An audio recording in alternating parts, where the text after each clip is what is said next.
قرآن کریم والفرقان حمید کی جو آیہ مبارکہ پڑھی ہے اس کے اندر اللہ تبارک و تعالیٰ نے ارشاد فرمایا رضی اللہ عنہم ورضوا عنہ۔ اللہ تبارک و تعالیٰ ان سے راضی ہو گیا اور وہ اللہ تعالیٰ سے راضی ہو گئے۔ یہ آیہ مبارکہ صحابہ کرام کی شان اور عظمت کے اندر نازل ہوئی ہے کہ صحابہ کرام وہ عظیم ہستیاں ہیں جنہوں نے حضور علیہ الصلاۃ والسلام کی ظاہری حیات کے اندر حضور علیہ الصلاۃ والسلام کا کلمہ پڑھا اور کلمہ پڑھنے کے بعد پھر ایمان ہی کی حالت میں دنیا سے رخصت ہوئے۔ ان کو صحابہ کہا جاتا ہے۔ صحابی وہ ہوتا ہے جس نے حضور کی زیارت بھی کی ہوں اور ایمان ہی کی حالت میں وہ دنیا سے بھی رخصت ہوا ہوں۔ آج ہم ان صحابہ میں سے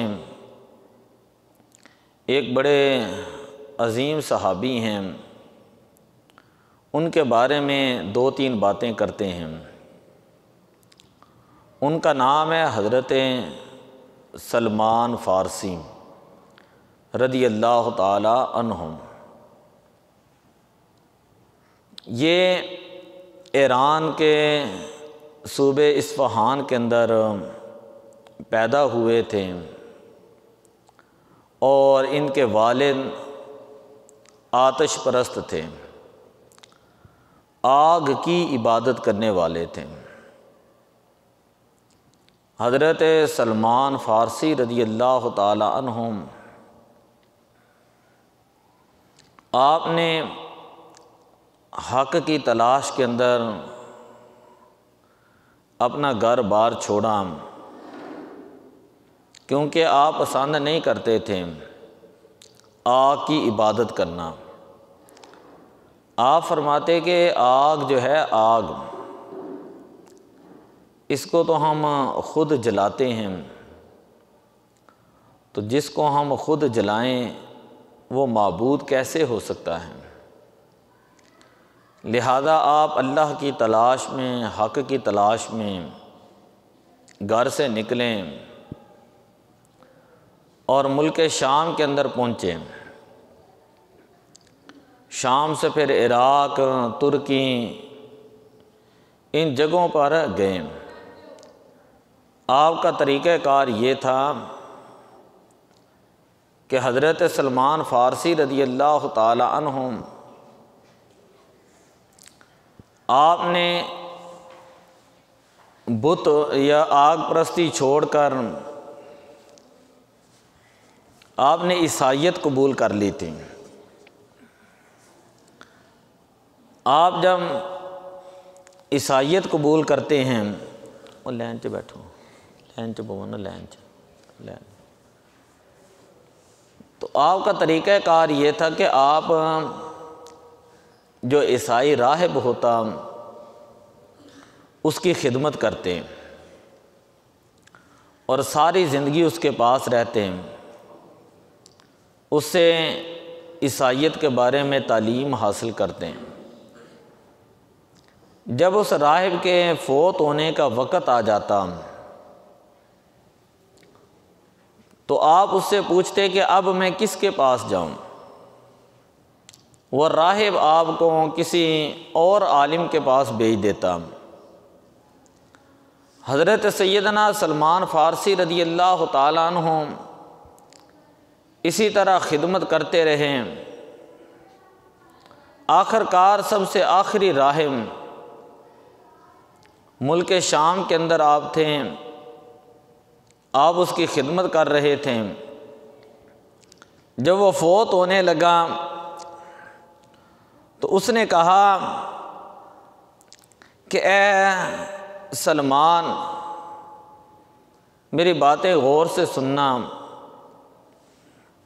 فرمایا کہ اے سلمان، سوف یبعث رسولا،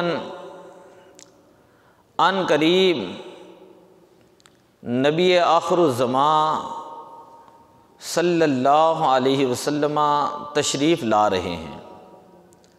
ان قریب آخری نبی تشریف لا رہے ہیں۔ یخرج بتہامہ، اور آپ سرزمین عرب کے خطے تہامہ یعنی مکہ المکرمہ میں تشریف لائیں گے۔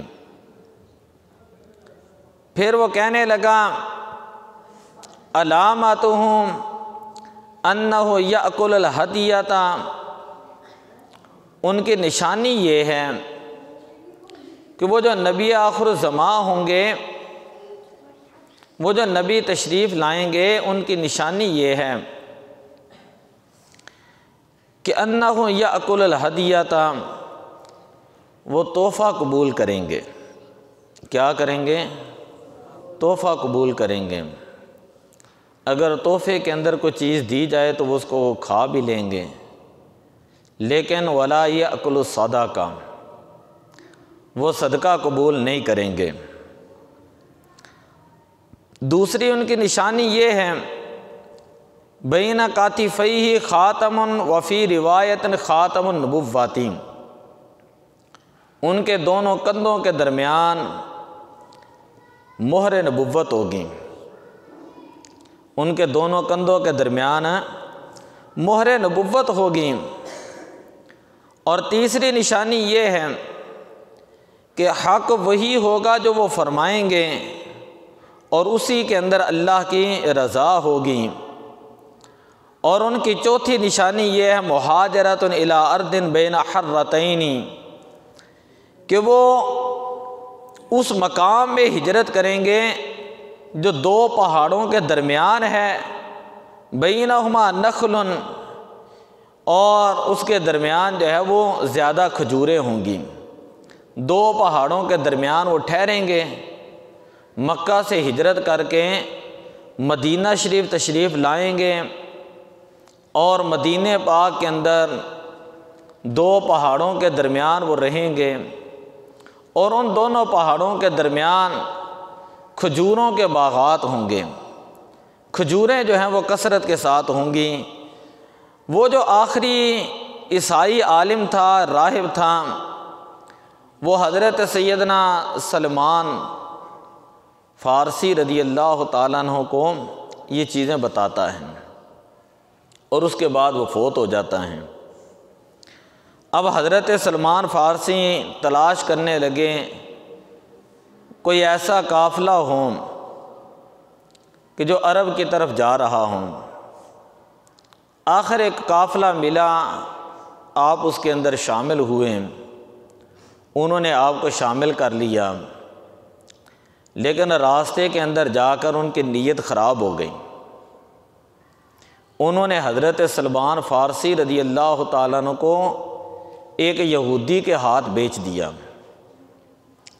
حضرت سلمان فارسی رضی اللہ تعالیٰ عنہ کبھی ایک ہاتھ بکتے، کبھی دوسرے ہاتھ بکتے، کبھی تیسرے ہاتھ بکتے، بکتے بکتے ایک ایسے یہودی کے ہاتھ میں بکے کہ جو مدینہ شریف کے اندر جو ہے رہنے والا تھا۔ وہ حضرت سلمان فارسی رضی اللہ تعالیٰ عنہ کو خرید کر مدینہ پاک کے اندر لے آیا۔ حضرت سلمان فارسی رضی اللہ تعالیٰ عنہ جب آپ مدینہ پاک پہنچے، آپ نے پہاڑوں کو دیکھا اور اسی طرح کھجوروں کے باغات دیکھے، تو حضرت سلمان فارسی رضی اللہ تعالیٰ عنہ آپ کو یہ یقین ہو گیا کہ آپ فرماتے ہیں فواللہ ما ہوا الا، اللہ کی قسم ہے جب میری مدینے کے اوپر پہلی نظر پڑی تو مجھے مکمل یقین ہو گیا کہ یہ وہی شہر ہے جس شہر کے اندر خاتم النبیین تشریف لائیں گے۔ اللہ کے آخری نبی اسی مدینہ شریف کے اندر تشریف لائیں گے۔ آپ فرماتے ہیں مجھے نشانی کا پتہ چل گیا، دونوں پہاڑوں کے درمیان کھجوروں کے باغات تھے، آج بھی آپ مدینہ شریف جائیں تو آپ کو ہر طرح کھجوروں کے باغات نظر آئیں گے۔ تو کھجوروں کے باغات آپ نے دیکھنے کے بعد دل کے اندر تسلی کر لی کہ نبی آخر الزمان تشریف لانے والے ہیں، آپ انتظار کرنے لگے۔ ایک نہیں، دو نہیں، کئی سال تک جو ہے آپ وہاں انتظار کرتے رہے۔ آپ کو پتہ ہے نبی پاک صلی اللہ علیہ وسلم کے یہ صحابی جو ہیں، ان کی عمر مبارک ایک روایت کے اندر ہے 250 سال تھی، اور ایک روایت کے اندر ہے 350 سال ان کی عمر مبارک تھی۔ اور پھر ان کا وصال ہوا حضرت عثمان غنی رضی اللہ تعالیٰ عنہ کے دور خلافت کے آخری حصے کے اندر 10 رجب المرجب میں آپ کا وصال ہوا۔ اسی حوالے سے ہم یہاں پر آپ کا ذکر خیر کر رہے ہیں۔ حضرت سلمان فارسی رضی اللہ تعالیٰ عنہ جو یہودی تھا، اس کے باغ کے اندر خدمت کرنے لگے ہیں، اس کی کھجوریں جو ہیں ان کی دیکھ بھال، درختوں کی دیکھ بھال اور نگرانی کرنے لگے۔ حتیٰ کہ آپ خود فرماتے ہیں کہ میرا جو مالک تھا، ایک مرتبہ اس کا چچا زاد بھائی آیا، اور اس بھائی نے آ کر یہ کہا کہ جس نبی کے ذکر ہو رہا ہے، چرچے ہو رہے ہیں، جنہیں محمد کہا جاتا ہے، وہ مدینہ پاک کے اندر تشریف لا چکے ہیں۔ آپ فرماتے ہیں کہ پھر میری کیفیت یہ تھی کہ یہ آواز سننی ہی تھی تو میرے جسم کے اوپر لرزہ طاری ہو گیا، حتیٰ کہ میں کانپنے لگا، اور میری وجہ سے جو درخت تھا وہ بھی اس طرح درخت بھی کانپنے لگا، اور مجھے ڈر ہوا کہ کہیں میں اپنے مالک کے اوپر نہ گر جاؤں۔ آپ نیچے تشریف لائے درخت سے، اور آپ نے یہودی جو مالک تھا اس کو تجسس کے ساتھ پوچھا کہ یہ ساری کیا بات ہو رہی تھی۔ حضرت سلمان فارسی فرماتے ہیں کہ انہوں نے میرے چہرے کے اوپر زور سے تھپڑ مارا اور کہا کہ تم ملازم ہو، تم اپنا کام کرو، تمہیں ان باتوں سے کیا لگے۔ خیر حضرت سلمان فارسی رضی اللہ تعالیٰ عنہ فرماتے میں کام پہ لگ گیا، پتہ تو مجھے چل گیا کہ نبی پاک صلی اللہ علیہ وسلم تشریف لا چکے ہیں۔ آج بھی اللہ تعالیٰ آپ کو مدینہ پاک لے کے جائیں۔ اس باغ کے اندر میں 2 مرتبہ گیا ہوں۔ یہ حضرت سلمان فارسی رضی اللہ تعالیٰ عنہ کا باغ ہے۔ یہ ساتھ قبیلہ ہیں، عمر ابن عوف ہے، اور اس کے سامنے مسجد قباء ہے۔ نبی پاک صلی اللہ علیہ وسلم 14 دن مسجد قباء میں رہنے کے بعد جہاں آج مسجد نبوی شریف ہے وہاں تشریف لے گئے۔ آپ صلی اللہ علیہ وسلم نے مسجد نبوی شریف کی بنیاد رکھی، اس سے پہلے مسجد قباء آپ نے بنوائی۔ تو حضرت سلمان فارسی فرماتے ہیں میں نے تھوڑی سی کھجوریں لیں، میں نے کھجوریں لیں، اور میں حضور علیہ الصلوۃ والسلام کی بارگاہ میں چلا گیا، اور جا کر میں نے نشانی دیکھنے کی غرض سے گیا۔ کھجوریں حضور علیہ السلام کی بارگاہ میں پیش کیں اور عرض کی کہ یہ کھجوریں ہیں اور یہ صدقہ ہیں، یہ کھجوریں ہیں اور یہ صدقہ ہیں، یہ میں آپ کو دینے کے لیے آیا ہوں۔ تو نبی پاک صلی اللہ علیہ وسلم نے فرمایا کہ ہم صدقہ نہیں کھاتے، ہم صدقہ نہیں کھاتے۔ آپ نے وہ کھجوریں لے کر صحابہ کو دیں، اور صحابہ کرام نے وہ کھجوریں کھائیں۔ تو حضرت سلمان فارسی فرماتے ہیں ہذہ واللہ واحدۃ، کہ اللہ کی قسم پہلی نشانی مکمل ہو گئی ہے۔ پھر اس کے بعد آپ چند دن کے بعد کھجوریں اکٹھی کرتے رہیں، کچھ کھجوریں اکٹھی ہوئیں تو وہ لے کر حضور علیہ السلام کی بارگاہ میں حاضر ہوئے، اور جا کر عرض کرتے ہیں یا رسول اللہ صلی اللہ علیہ وسلم قد کان عندی شیء احب ان اکرمک بہ من ہدیۃ، کہ یا رسول اللہ یہ کچھ کھجوریں میں آپ کی خدمت کے اندر نظر کرنا چاہتا ہوں، اور یہ بطور تحفہ آپ کو پیش کرنا چاہتا ہوں، یہ کھجوریں بطور تحفہ بطور عزت کے لیے میں آپ کو دے رہا ہوں۔ تو یا رسول اللہ یہ صدقہ نہیں ہے۔ تو نبی پاک صلی اللہ علیہ وسلم نے وہ کھجوریں خود بھی کھائیں اور صحابہ کرام کو بھی دیں۔ تو یہ 2 نشانیاں مکمل ہو گئی تھیں۔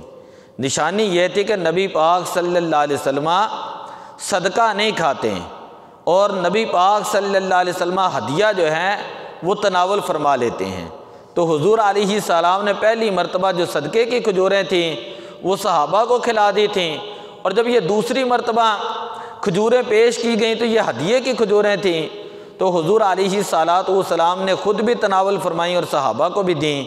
تو حضرت سلمان فارسی رضی اللہ تعالیٰ عنہ فرماتے دوسری نشانی پوری ہو گئی ہے۔ تیسری مرتبہ پھر حضور علیہ السلام کی بارگاہ میں آئے اور تیسری نشانی کی تصدیق کے لیے حاضر ہوئے ہیں، تو فرماتے ہیں کہ میں نے دیکھا کہ نبی پاک صلی اللہ علیہ وسلم آپ جنت البقیع کے اندر ایک جنازے کے اندر حاضر تھے۔ فرماتے ہیں میں جنازہ پڑھنے کے بعد حضور علیہ السلام کے کبھی دائیں طرف کبھی بائیں طرف کبھی پیچھے اس طرح میں ہوتا، تو حضور علیہ السلام ظاہر بات ہے نبی ہیں، آپ نے نبوت کی نگاہ سے محسوس فرما لیا، اور پھر حضور علیہ السلام نے اپنی پشت مبارک سے کپڑا اٹھایا۔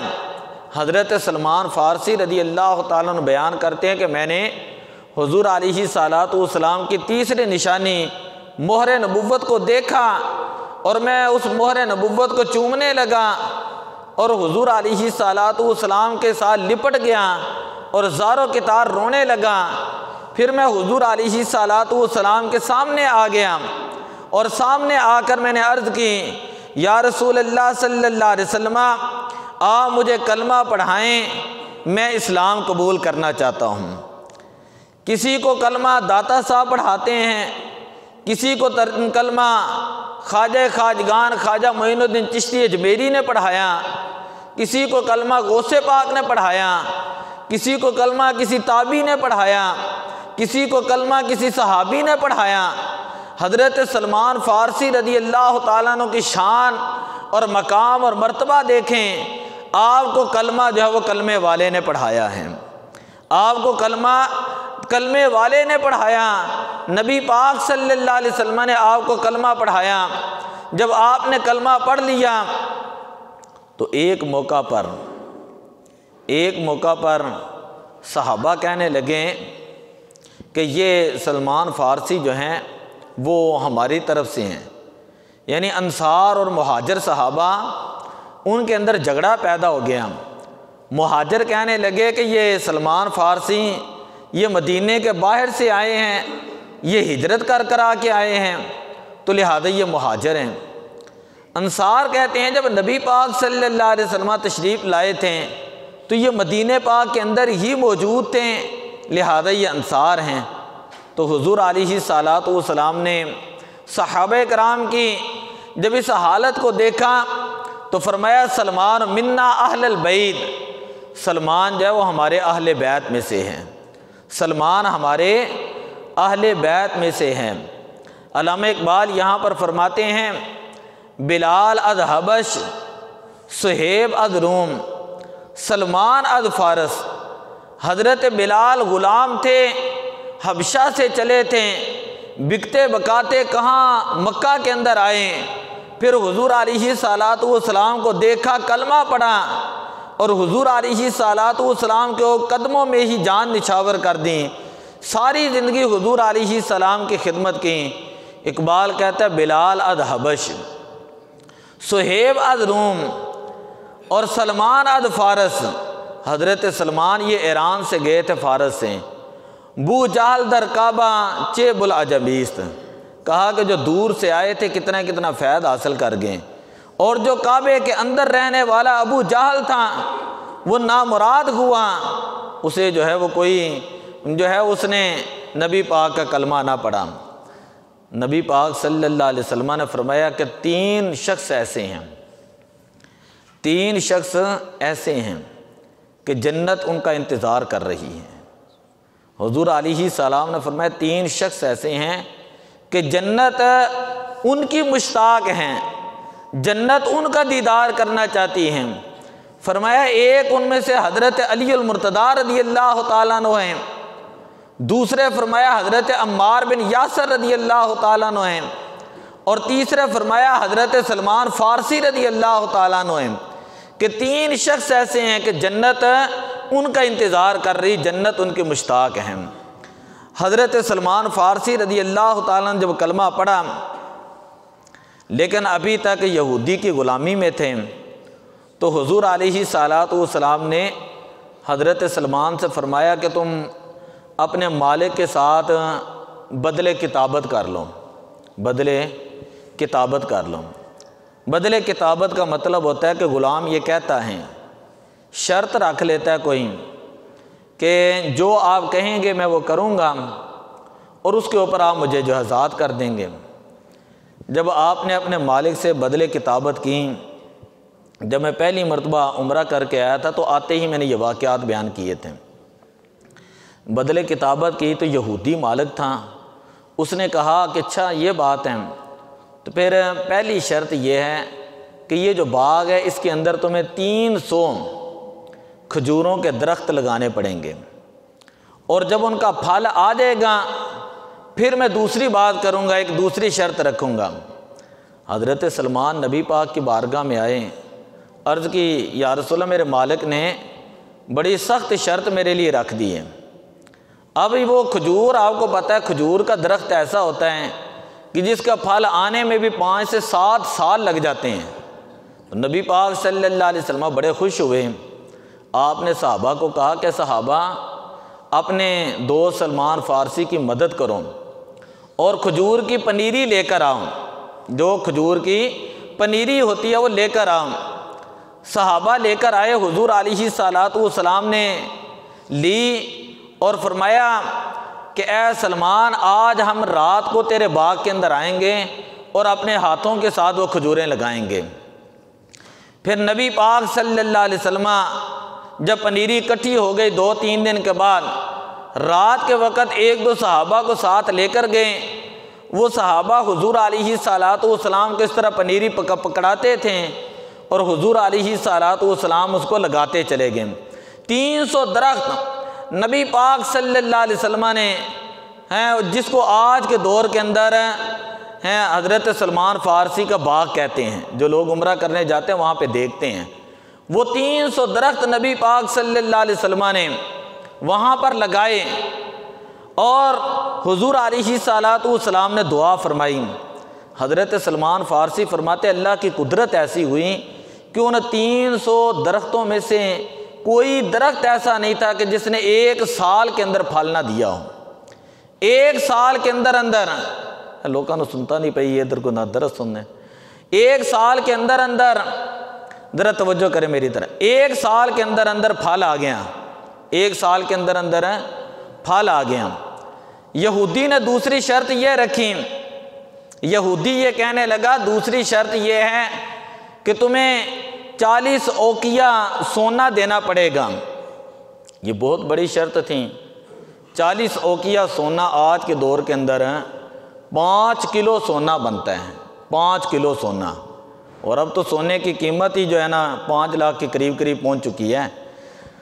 نبی پاک صلی اللہ علیہ وسلم خوش ہوئے۔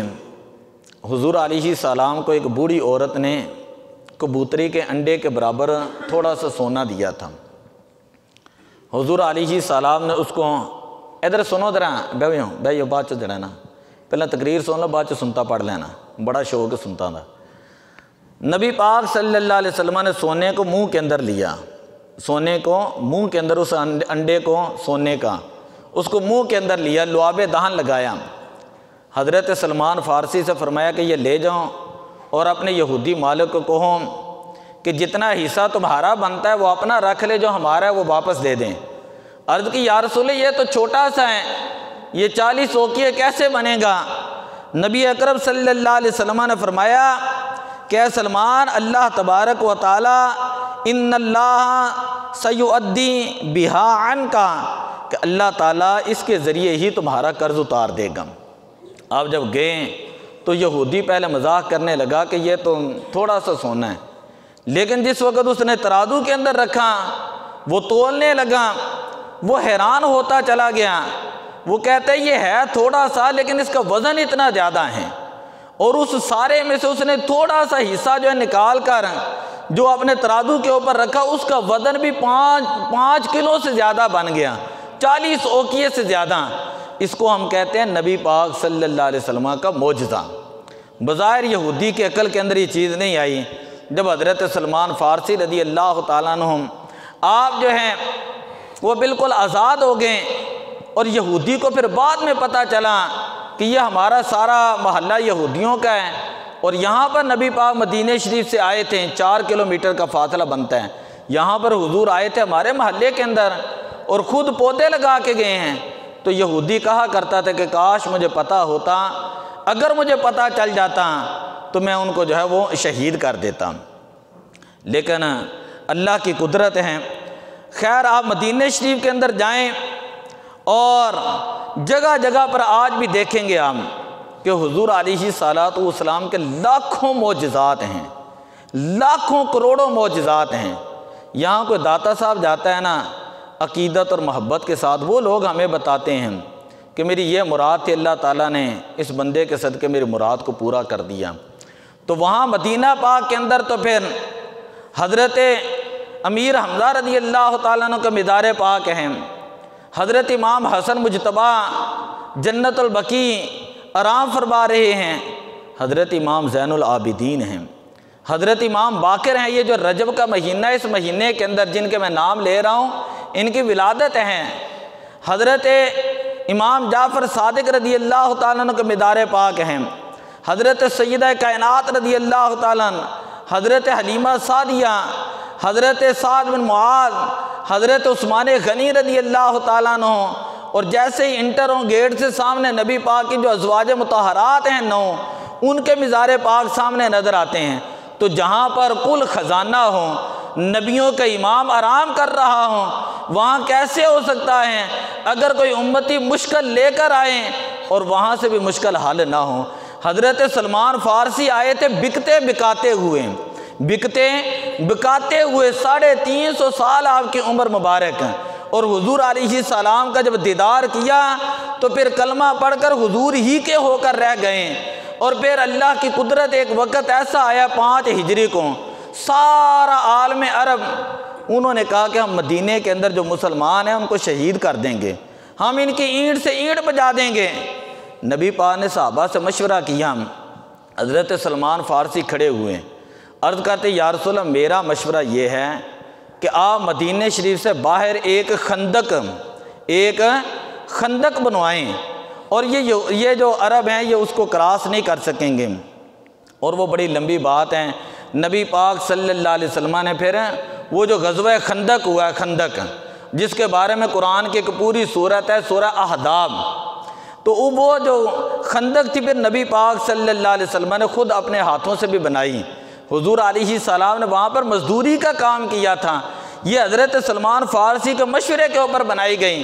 تو جتنے دشمن تھے وہ اس کو کراس نہ کر سکیں، جو اکا دکا کراس کر کے آیا عمر ابن عد، حضرت علی المرتضیٰ رضی اللہ تعالیٰ عنہ نے اس کو قتل کر دیا۔ تو یہ حضرت سلمان فارسی بڑے زیرک صحابہ میں سے تھے، کیونکہ انہوں نے ایک زمانہ شناس تھے۔ کہاں سے میں نے آپ کو بتایا، ایران سے چلے، شام کے اندر گئے، پھر اس کے بعد عراق کے موصل کے اندر گئے، پھر ترکی کے اندر گئے، پھر عبوریہ کے اندر گئے، اور وہاں سے پھر آپ بکتے بکاتے جو ہے مدینہ پاک کے اندر پہنچے تھے۔ یہ شان ہے خدمت گاروں کی، سردار کا عالم کیا ہوگا۔ تو حضور علیہ الصلوۃ والسلام کہ یہ جو صحابی تھے، میں ایک آخری 1-2 بات کرتا ہوں۔ ایک مرتبہ عرض کرتے ہیں یا رسول اللہ میں پہلی کتابوں کا عالم ہوں، اور پہلی کتابوں کے اندر میں نے یہ پڑھا ہے کہ کھانے کے بعد اگر بندہ ہاتھ دھو لیں اور کلی کر لے تو کھانے کے اندر برکت ہوتی ہے۔ نبی پاک صلی اللہ علیہ وسلم نے فرمایا کہ ہاں پہلی کتابوں کے اندر یہی ہیں، لیکن ہماری شریعت کے اندر یہ ہے کہ جو بندہ کھانے سے پہلے بھی ہاتھ دھو لے کلی کر لیں، کھانے کے بعد بھی ہاتھ دھو لے کلی کر لے، اس بندے کے گھر کے اندر کبھی غربت نہیں آتی، اس بندے کے گھر کے اندر کبھی محتاجی نہیں آتی، کیونکہ وہ کھانے کا احترام کر رہے ہیں، کھانے اللہ کے رزق کا احترام کر رہے ہیں۔ ہمیں اپنے بچوں کو یہ چیز سکھانی چاہیے۔ اور حضرت سلمان فارسی رضی اللہ تعالیٰ عنہ جب ایران فتح ہوا تو آپ اس کے اندر شامل تھے۔ حضرت عمر فاروق رضی اللہ تعالیٰ نے ایران فتح کیا۔ ایران کو فتح کرنے کے بعد 15 کلو چاندی جو ہے یعنی 5000 درہم وہ جب آپ کو دیے گئے آپ نے تمام کے تمام اللہ کی راہ کے اندر خرچ کیے۔ اور ایران کا ایک شہر ہے مدائن کے آپ پھر گورنر مقرر ہوئے، اور اتنے سادے تھے وصال تک، جو آپ مدینہ شریف سے ایک پیالہ، ادھر گل سن، مدینہ شریف سے ایک پتھر کا پیالہ لے کر آئے تھے، ایک بوسیدہ سا کمبل تھا اور ایک لوٹا تھا پتھر کا۔ آپ نے تا حیات جو اپنا مکان نہیں بنایا، حضرت سلمان فارسی نے اپنا مکان نہیں بنایا، تا حیات جو ہے آپ نے 3 چیزوں کے اوپر ہی گزارا کیا، صرف زمین کے اوپر سو جاتے تھے۔ حالانکہ مدائن کے گورنر تھے، یہاں تو کوئی بندہ محلے کا کوئی ناظم بن جائے تو اس کی جو ہے نا کوئی ایم پی ایم این اے بن جائے تو اس کے مان نہیں آتے، اس کے نخرے نہیں ہیں، اس کے بنگلے آپ دیکھیں، کسی کمشنر کے دیکھیں، کسی وزیر مشیر کی آپ جائیدادیں دیکھیں تو ایسے نظر آتے ہیں جیسے یہ نسلوں سے یہ امیر تھا، جیسے پتہ نہیں اس کے آباء و اجداد کیا کرتے رہے تھے۔ لیکن آپ شجر نامہ اٹھا کے دیکھیں، کسی کے پاس کچھ نہیں ہوتا، عوام کا لوٹ مار کا پیسہ جو ان لوگوں کے پاس ہوتا ہے۔ خیر میں حضرت سلمان فارسی کی بات کر رہا ہوں، جن کے بارے میں پھر اقبال کہتا ہے مٹایا کیسر و کسریٰ کے استبداد کو جس نے، وہ کیا تھا؟ زور حیدر، فقر بوذر، صدق سلمانی۔ حضرت سلمان فارسی رضی اللہ تعالی عنہم، آپ ایک مرتبہ بازار میں کھڑے تھے، ایک شخص نے کہا کہ یہ میرا سامان اٹھا کر میرے گھر تک لے جائیں۔ آپ نے اس کا سامان اپنے سر پہ رکھا تو اس کے گھر تک لے کے جا رہے تھے۔ آگے سے جو بندہ میں ملتا وہ آپ کو یہ کہتا السلام علیکم یا صاحب النبی صلی اللہ علیہ وسلم۔ وہ جو دوسرا بندہ تھا جس کا سامان لے کے جا رہے تھے، جب اس کو پتہ چلا اس نے لوگوں سے پوچھا یہ کون آدمی ہے؟ انہوں نے کہا یہ مدائن کے گورنر ہیں اور نبی پاک صلی اللہ علیہ وسلم کے صحابی ہیں، جن کے بارے میں نبی پاک نے فرمایا تھا سلمان منا اہل البیت، سلمان ہماری اہل بیت میں سے ہیں۔ تو وہ اسی وقت ہاتھ باندھ کر عرض کرنے لگا کہ سامان میں لے کر جاؤں گا، مجھے معاف کر دیں، مجھے پتہ نہیں۔ آپ نے فرمایا کہ نہیں، جو گورنر ہوتا ہے وہ خادم ہوتا ہے، گورنر جو ہوتا ہے وہ خادم ہوتا ہے۔ میں نے اللہ کے رضا کے لیے تیرا سامان سر پہ اٹھایا اور اللہ ہی کی رضا کی خاطر میں تیرے گھر تک چھوڑ کر آؤں گا، اور اس کے اندر مجھے خوشی ہوگی کہ میں نے اللہ کے رضا کے لیے کوئی نیکی کی ہے۔ یہ ایسے تھے وہ لوگ۔ آپ کی دوستی تھی حضرت عبداللہ ابن سلام کے ساتھ۔ جب وصال کا وقت آیا تو آپ نے ان کے ساتھ وعدہ کیا تھا، وعدہ یہ تھا، وہ بھی آپ کو پتہ ہے عبداللہ بن سلام یہودی بہت بڑے عالم تھے، بہت بڑے یہودیوں کے عالم تھے، لیکن وہ بھی مسلمان ہو گئے تھے، اور یہ عیسائیوں کے بہت بڑے عالم تھے تو یہ بھی مسلمان ہو گئے۔ انہوں نے آپس میں یہ بات کی کہ جو پہلے فوت ہوگا نا، جو پہلے فوت ہوگا وہ دوسرے کو خواب کے اندر آ کے بتائے گا اللہ نے اس کے ساتھ کیا معاملہ کیا۔ اللہ کی کرنی ایسی ہوئی، حضرت سلمان فارسی رضی اللہ تعالیٰ عنہ فوت ہوئے، عبداللہ بن سلام کے خواب میں آئے تو انہوں نے پوچھا کہ اللہ نے تمہارے ساتھ کیا معاملہ کیا ہے؟ انہوں نے کہا کہ اللہ تبارک و تعالیٰ نے صرف میرے ایک عمل کی وجہ سے میرے گناہوں کو معاف کر دیا۔ وہ ایک عمل یہ تھا کہ میں نے پوری زندگی اللہ کے توکل کے اوپر گزاری ہے، میں نے پوری زندگی اللہ کے توکل کے اوپر گزاری ہے۔ کہتے نہیں ہیں کہ پلے کدی رزق نہیں بندے پنچھی تے درویش ہیں، تقوی جنہ دا رب تے ہوئے رزق انہوں نے ہمیش۔ فرماتے ہیں میں نے ایک بات نبی پاک سے سنی تھی توکل کے بارے میں، ساری زندگی اللہ توکل کے اوپر گزاری ہے، تو اس نیکی کی وجہ سے اللہ نے میرے سارے جو ہے میری بخشش فرما دی۔ تو دعا ہے اللہ تعالی ہمیں بھی صحابہ کی سیرت کو پڑھنے کی توفیق عطا فرمائے۔ وما علیہ الا البلاغ۔